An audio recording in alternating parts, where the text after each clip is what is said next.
plongeurs vont maintenant chercher à savoir comment une vie qui date de 500 millions d'années tente d'échapper au massacre.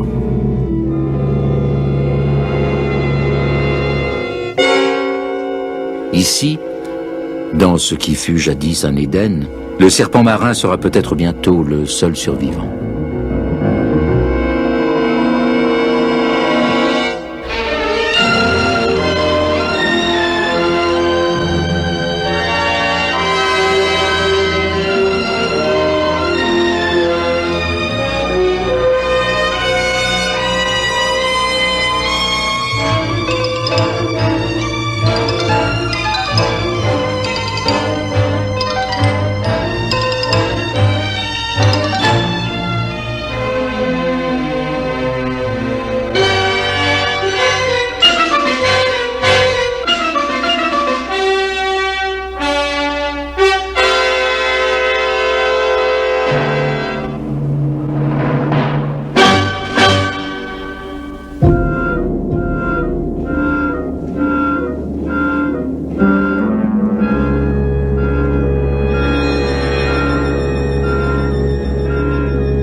La mer de corail.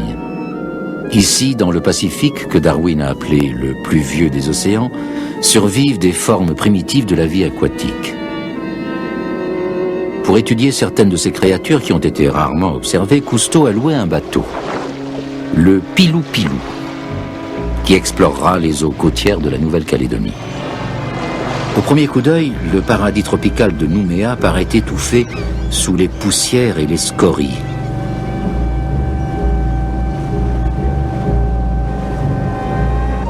Des têtes de coraux jadis immergées ont été poussées vers la surface par le déchargement des déchets des mines de nickel à ciel ouvert et succombent sous le soleil.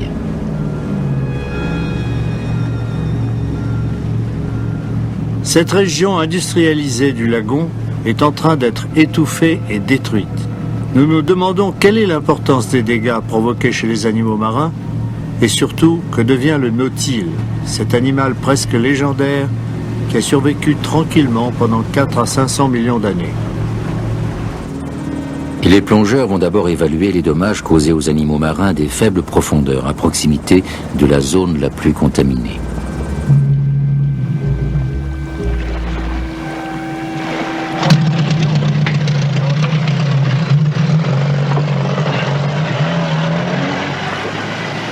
Ici, le long de la plage, deux mondes se mêlent, la terre et la mer.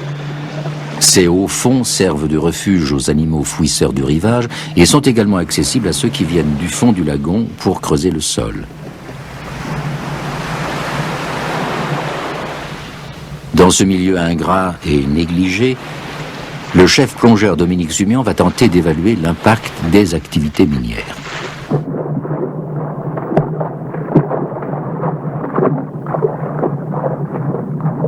L'eau de cette baie est transparente et sur un fond désertique, la vie paraît absente.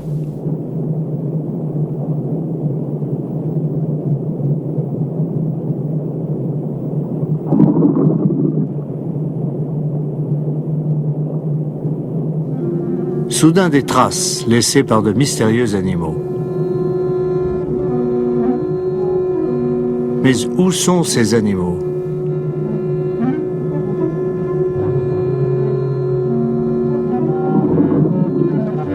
Zumian fait s'envoler une créature surprenante, un poisson chauve-souris. Est-ce un poisson ou un oiseau?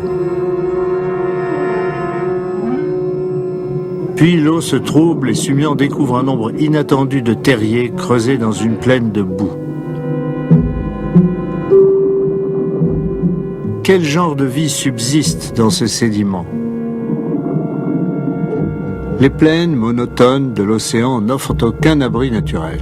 L'évolution a produit des animaux qui creusent leur habitat dans les fonds de vase. Ils en sortent la nuit pour se nourrir et s'y cachent pendant le jour. À quelle profondeur?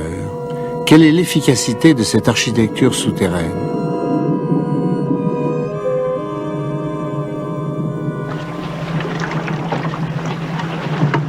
Sur le pont du Pilou Pilou, un plastique à prise rapide est préparé. Il permettra d'évaluer la densité de la population qui se cache dans la vase. Là, oui. Cette dénotation a un rapport, hein? Oui. Le plastique sera versé dans les trous sous-marins pour déterminer la structure cachée des abris.